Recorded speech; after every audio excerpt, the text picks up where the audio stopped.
muffles up a hopeless sigh. I hear their footsteps leaving slow, and then I know my soul must fly. From those around I hear a cry, a muffled sob, a hopeless sigh. I hear their footsteps leaving slow, and then I know my soul must fly. Assalamu alaikum wa rahmatullahi wa barakatuh. My name is Salim Hassania, and I'm your host here on the program From Birth Until Death. Now, in our previous episode we were talking about the naming of the baby. So we're just going to continue and finish this topic, inshallah. Assalamu alaikum wa rahmatullahi wa barakatuh. Wa alaikum assalam wa rahmatullahi wa barakatuh. Shaykh, we mentioned about the naming of the baby and the types of names, choosing good names, and we just touched upon who should name the baby. Yeah. Bismillahir Rahmanir Rahim. Alhamdulillah wa salatu wa salamu ala Rasulillah. First of all, this is naming the baby is a matter related to both parents, Okay. generally speaking. So both parents should select a name, a good name for their child. However, if there is a disagreement between both of them, then it is the right of the father. Ah, it's the right of the father. Yeah. Okay. And here I would like just to mention quickly that this is a common question that I receive from some sisters in the West. They said, okay, that their husbands divorced them. Okay. And they said that I'm not happy with my husband, he was abusive, etc., etc., and I gave my son the baby without his father's approval. Okay. And this is wrong. Okay. This is completely wrong. Giving the name without the father's approval. Without the father's approval. Okay. And the father has the right to change the name of the baby if he was not consulted and he did not give his consent. All right. So, and this is a matter of ijma'. All scholars agreed on this, that it is the right of the father. And it is not a matter of exchange. The father got this right because he looked after his mother. Yes. Or because he was present at the time of delivery. Yes. No, it is not a matter of exchange. Allah gave the father the right to name his child. Full stop. And this is a matter of ijma'. Okay. So there is consensus, agreement between the scholars that this is the right of the father. Okay. Jazakallah khair. Now when we're talking about the babies, after the naming, the next thing that normally comes to mind is the shaving of the head. Yes. Now, there are often lots of misconceptions and we often hear lots of different opinions and lots of different things. So what should we do with regards to shaving the head? Yeah, Bismillah ar-Rahman ar-Rahim. We mentioned in Hadith Samurah that the Prophet ﷺ said, كُلُّ غُلَامٍ مُرْتَهَنٌ بِعَقِيقَتِهِ Each ghulam is attached to his aqiqah. Yes. And it will be slaughtered on the 7th. Yes. And he will have his head shaved. Yes. And he will be given a name. Yes. So, shaving the head of the baby is sunnah, generally speaking. Okay. Generally speaking, shaving it, not cutting the hair. Okay. No, shaving it. Shaving it, okay. And you are a doctor, and I read so many studies regarding shaving the head of the baby. And they said it is very, very beneficial. Yes. Ibn Al-Qayyim also, he was a doctor, as you know, Ibn Al-Qayyim. And he had his book, Tuhfatul Mawlud. Yes. And he mentioned so many rulings regarding the newborn babies. Yes. It is a very unique book, very good book. And it is the main reference in this subject. And he mentioned the number of benefits for shaving the head of the baby. Yes. So it is a confirmed sunnah. Okay. Most of the scholars agreed upon this. However, maybe you are referring to the shaving the head of the girl and shaving the head of the boy. Well, yes. Is it sunnah for both of them or not? Yes. Okay, now, see, the Shafi'is and the Malikis consider it as sunnah for both of them. Okay. Hanabila, they said it is sunnah for boys only, and it is not sunnah for girls. Okay, not sunnah for girls. Yeah, this is the opinion of the Hanabila. Hanabila, okay. And it is also the opinion of the Ahnaf, Hanafis.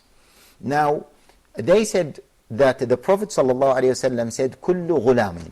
Yes. You remember when we mentioned the hadith in the first time, and I was very careful in translating ghulam. Yes, the wording of it, yes. Yes, because كُلُّ غُلَام is not each newborn baby. No, Yes. ghulam refers to each newborn baby boy. A boy, yes, specifically to a boy. Male in particular, ghulam. Yes. Is not jariya. Yes. So they said the hadith refers to the baby boy, Yes. not the baby girl or the children in general. Okay. This is one thing. The Hanabila also added one important point, which is that the asl, the original principle is that women or females, are not allowed to shave their heads. Okay.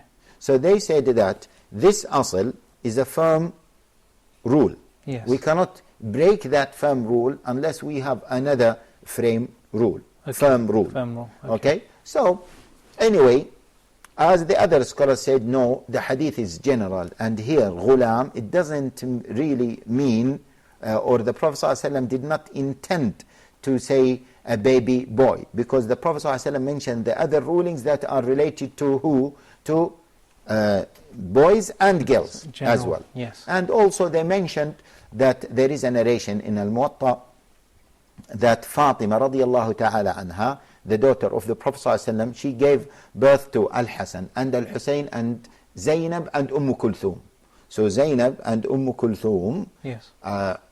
just for information, Zainab and Kulthum. Kulthum is the daughter of the Prophet ﷺ, and Zainab is the daughter of the Prophet ﷺ. But Yes. also there is Zainab, the daughter of who? The granddaughter of the Prophet ﷺ, and there is Kulthum, the granddaughter of the Prophet ﷺ, and their mother is Fatima radiallahu ta'ala anha. Yes. And they said that when she gave birth, when she used to give birth to her children, she used to shave their heads. Okay. So they said this is general. Yes. And she used to also to take the hair Yes. and to weigh it in order to see the weight of that hair and give a sadaqah equal to the weight of that hair. Sadaqah of fidda, of silver, okay, equal in weight to the weight of that hair. Weight of the hair that was being shaved. Yes. Okay. So they said that this means that it is sunnah for both, for boys and girls. Okay. Inshallah, the matter is flexible. So, and if it is done for the girl, inshallah, that is not a problem, inshallah. Okay. Okay. And as we said, the Shafi'is and the Malikis, they believe that it is sunnah for both. So, inshallah, it is not a problem at all. Okay. And also, as we mentioned, that it is good, or it is, you can say that it is sunnah to have that hair, and the weight of it, what is equal to the weight of it in silver, Yes. to be given as a sadaqah, which will be very minimal. Sure. And when now we're talking about the shaving of the head, is there any particular time in which or when one should do the shaving? Jazakallah khair. Yes, we forgot this point. Jazakallah khair. Yeah, the hadith of Al-Hasan and Samura, the Prophet ﷺ said, what? يَوْمَ سَابِعِهِ. So on the 7th day, he will be given a name, and he will be what? His head will be shaved. Okay. So the sunnah is to shave the head on the 7th day. So in the 7th day, we have 3 sunnah. The first thing is what? To slaughter the aqiqah. Yes. The second thing is what? To shave the head. Yes. And the third thing is to give the name. The name. This is the best. Yes. Of course, it can be done before that, and it can be done after that. Now, some people say, can we shave the head before that? We say, no. Wait until the 7th day. Yes. And if it happened that you could not wait, alhamdulillah, it's all right. If it happened that you missed the 7th date, Yes. The 7th day, then it should be okay, inshallah. It is not a problem. Okay. And in particular in England, in some communities, it's often very common you hear that maybe they've shaved on the 7th day, but also there's a continually shaving many, many times after that. Is there anything that... Continuously, doing it continuously, I don't know about that. It is not confirmed as a sunnah. Not confirmed I haven't seen it as a sunnah. Okay. Now, is it good or not good? from a medical perspective, people like yourselves Yes. should be more qualified to speak about this. Yes. But as far as it is sunnah, or whether it is Okay. sunnah or not, Yes. Allahu alam, it is not a sunnah, definitely. Not sunnah. Okay? Okay. By the way, I forget to say that, you know, the seventh day, Yes. how do we calculate the seventh day? Yes, that's important. Okay? They said that if the baby was born on the daytime, then the seventh day will be counted starting that day. Starting that day. So, okay. for example, if the baby was born on Friday, Friday the daytime, so Yes. we will count Friday itself. So we'll have Friday, Yes. Saturday, Sunday, Monday, Tuesday, Wednesday, Thursday will be what? Seventh day. The seventh day. Okay. However, if the baby was born on at night time, at night time means after Maghrib. Okay. So let us say that the baby was born Monday, but after Maghrib, After Maghrib. Okay. which, you know, from an Islamic perspective, Monday after Maghrib is considered to be what? So you're Tuesday, Tuesday now, yeah. from an Islamic perspective. Yes. So they said then, don't count that night. Okay. So Monday night will not be counted. So you will count what? A Tuesday. Yes. And from an Islamic perspective, Tuesday starts from what?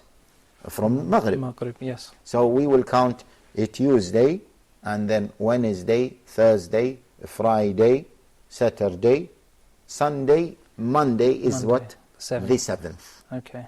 That then on Monday we should have these three sunnah. Okay. And just coming back slightly, you mentioned about the shaving of the head and giving the weight in silver. Is this something particular for silver, or can it... Yeah, all of the scholars said that it is in silver, in particular, Okay.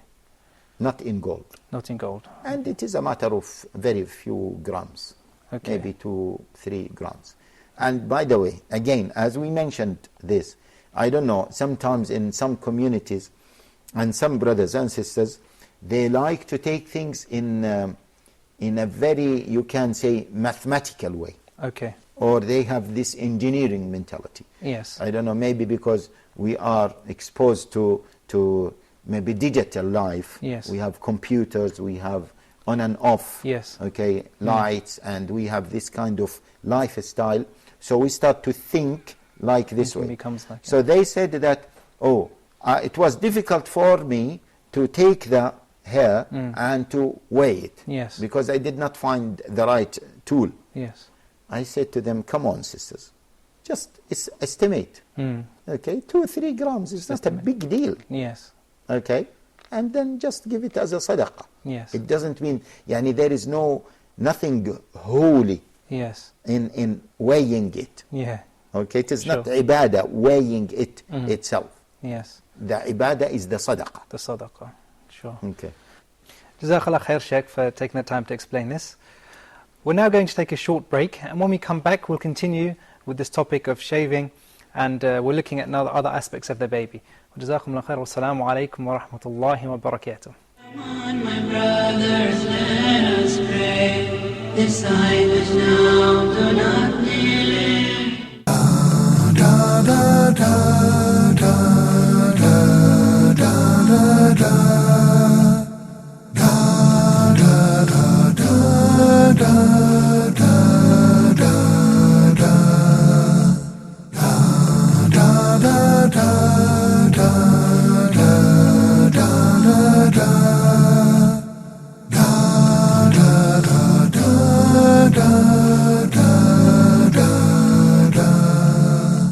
On, my brothers, let us pray. This time is now, do not delay. Assalamu alaikum wa rahmatullahi wa barakatuh, and welcome back to this program, From Birth Until Death.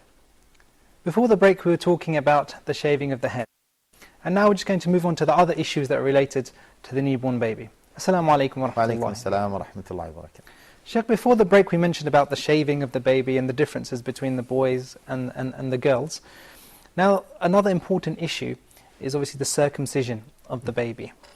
So we'd just like you to just start off by mentioning the certain rulings that pertain to this. بسم الله الرحمن الرحيم الحمد لله والصلاة والسلام على رسول الله. Circumcision is a sunnah. Okay. Is a sunnah. I'm not talking about a sunnah versus wajib. I'm saying that it is one of the symbols of al-Islam. Okay.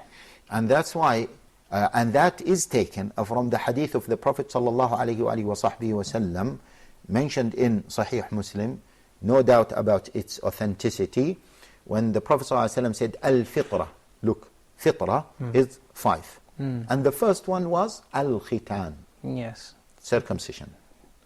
Now, al-khitan, the Prophet sallallahu alaihi wasallam mentioned it in general, whether females or males. Yes. And they also mentioned that, and it is in Sahih al-Bukhari, that the first person to be circumcised is Ibrahim alayhi salam, and when he got himself circumcised when he was at the age of 80 years old. 80 years old. And Allah Jalla wa Ala commanded him to be circumcised, and then he circumcised himself by an axe. Okay. And there was a narration that Ya Ibrahim, that Allah Jalla wa Ala told him, Ya Ibrahim, why did you have yourself circumcised by the axe? Yeah. He said, Oh Allah, I did not want to delay your commandment. Okay. And so this is one of the Islamic symbols. There are other hadith regarding circumcision. Some of them are weak, some of them are little bit weak. Yes. But this is the most important hadith. Okay. And even the Sahaba radiallahu ta'ala anhum used to have this circumcision as an identification in wars for those who are Muslims. Yes. And for those who are not Muslims. A symbol of an identity. As a part of the identity. Yeah. And of course, when they take the captives and they want to identify who is an adult, who is not an adult, who is Muslim, who is not Muslim, and they did not have any other way to confirm this, then they would check who was circumcised and who was not circumcised. Okay. So it is a very important Islamic symbol. Yes. And you know that, I'm sure that you know more than myself regarding the benefits of circumcision. I mean, in particular, I had to do some research actually about this, and we found that there were many studies that had been conducted, particularly in Africa. And out of those studies, I think over about 80% of them showed that circumcision, with regards to various illnesses, various diseases, was one of the main reasons that prevented these diseases from spreading and from happening. Diseases in general, or the sex-related diseases? The sexual-related diseases. Okay. So, for example, HIV and AIDS and various other diseases in that area. And in fact, circumcision, even to this day, is the most common surgical operation in the world. Subhanallah. Most common surgical operation in the world. And there are many studies, many people have done lots of research into it, even considering that circumcision would be something as a means of preventing various diseases, just in itself. Subhanallah. So this shows us the importance of the research going into it. See, now when we talk about circumcision, of course, the main question is to be asked is, what about female circumcision? Yes, yes. I would like to mention here a very important point, which is, first of all, it is sunnah for both. Yes. Sunnah for both the male and for the female. Both, yes. Okay. And for females, you know the hadith of Aisha radiallahu ta'ala anha, when she was talking about the sexual relationship and what makes ghusl wajib. Yes. She said, إِذَا جَلَسَ بَيْنَ شُعَبِهَا وَمَسَّ الْخِتَانُ الْخِتَانُ. When the circumcised part touches the circumcised part, yes, then the ghusl becomes wajib. Okay. So they said that this hadith clearly indicates that it is sunnah for the female to be circumcised. Yes. And by the way, the scholars differ in terms of female circumcision, whether it is wajib or sunnah. And some scholars consider it as wajib. That it's an obligatory act for the for females. females. Oh. Shafi'is, in particular, they believe that it is wajib for males and females. Okay. Hanabila, they believe that it is wajib for males and it is sunnah for females. Okay. Other scholars, they consider it sunnah for both as well. Okay. None of the scholars say that it is even makruh for females to be circumcised. Right. I am saying this because many of our brothers and sisters in the West, they say that it is against the human rights. Yes. And maybe you have heard that some intellectuals, they spoke negatively about female circumcision. Yes. And some of them, they said, oh, it is not Islamic. We know Islam, we read Quran, we read the Hadith, and this is not Islamic. Yes. And we said, you misunderstood the point. And there are a number of studies here and there.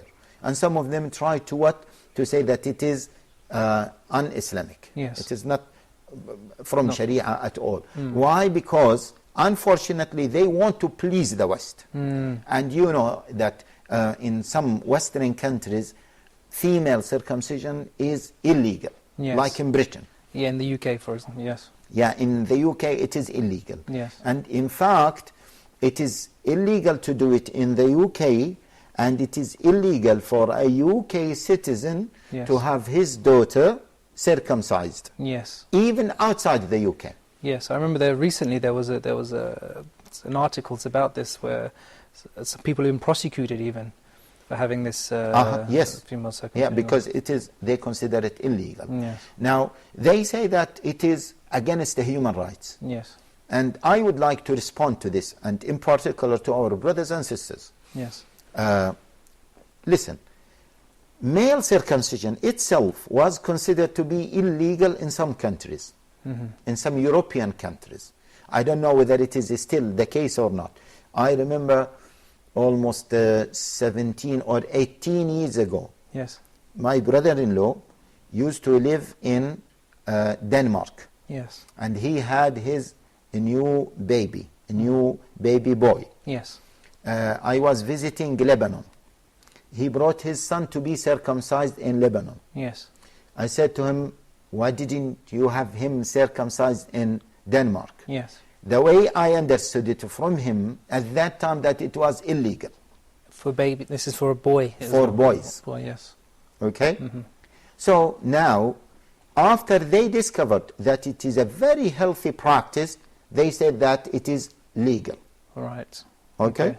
And by the way, I remember that I performed Hajj a few years ago with a doctor who attended a conference regarding some diseases in Sahara Desert, as you said. Yes. And he said in the beginning of the conference, the head of the conference stood up and said, thanks to Islam, thanks to Islam, thanks to Islam 3 times, because Islam promotes this circumcision for, of course, they were talking about males. Yes. Because, as you said, it reduces the HIV Yes. rate, infection, etc. Yes. Okay? So, if now we admit that it is a very healthy practice to be done for males, Yes. who can tell us that at one point we might discover that it is a healthy practice for females Exactly. as well? Because it was illegal for males, Yes. then they found that it is beneficial for males. Yes. So now it is illegal for females. Yes. It might be, they might discover that it is a healthy practice for females as well. Yes. So we as Muslims should be confident of what Allah Jalla wa Ala reveals. Yes. We should be confident of the sunnah of the Prophet Sallallahu Alaihi Wasallam. Now to practice it, not to practicing, this is something else. If we do not do it, or if we, for example, we don't want to violate the law of the land, Yes. it doesn't mean that we negate it. Yes. We have to be careful. Yes. So it is illegal in the UK, and I have no reservation. And I mentioned this in a number of lectures. I said, yes, it is illegal here, but it is sunnah. Yes. I cannot deny that it is sunnah. Yes. All scholars. This is a matter of consensus. Yes. As we said, some scholars believe that it is sunnah, some scholars said no, it is a little bit even more than sunnah. It Yes. is wajib, Obligatory, yes. obligatory, okay, for females to be circumcised. Right. So this is the female circumcision. Okay. So for the brothers and sisters in the West that are living in this environment, what should one do? Well, if it is illegal, Yes. then it is illegal. Then it is illegal, then. They might be persecuted, as you said. Okay. Okay, then it is their decision. If they like to be persecuted, if they bear the consequences, Sure. it is up to them. Okay. Okay, but we have to make it clear that it is sunnah, Yes. and in some countries that it is illegal, and they have to be careful. It is illegal to be done in the UK, for example, Yes. and to do it for any UK citizen. Yes. Or, as I understood even from the law, that if you are a UK citizen yourself, Yes. it is not allowed for you to do it for even non-UK citizens. Right. Okay. Okay. Jazakallah khair for this information, Sheikh. You've been tuning into the program From Birth Until Death. We've come to the end of another episode, and inshallah, if you join us with the next episode, we'll continue this discussion with circumcision.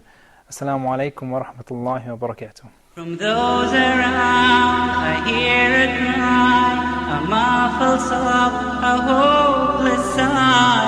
I hear their footsteps leaving slow, and then I know my soul must fly. At last it comes to heaven or hell. Decide which now, do not delay. Come on, my brothers, let us pray. Decide which now, do not delay. Come on, my brothers, let us pray. Decide which now, do not delay. From those around, I hear a cry, a muffled sob, a hopeless sigh. I hear their footsteps leaving slow,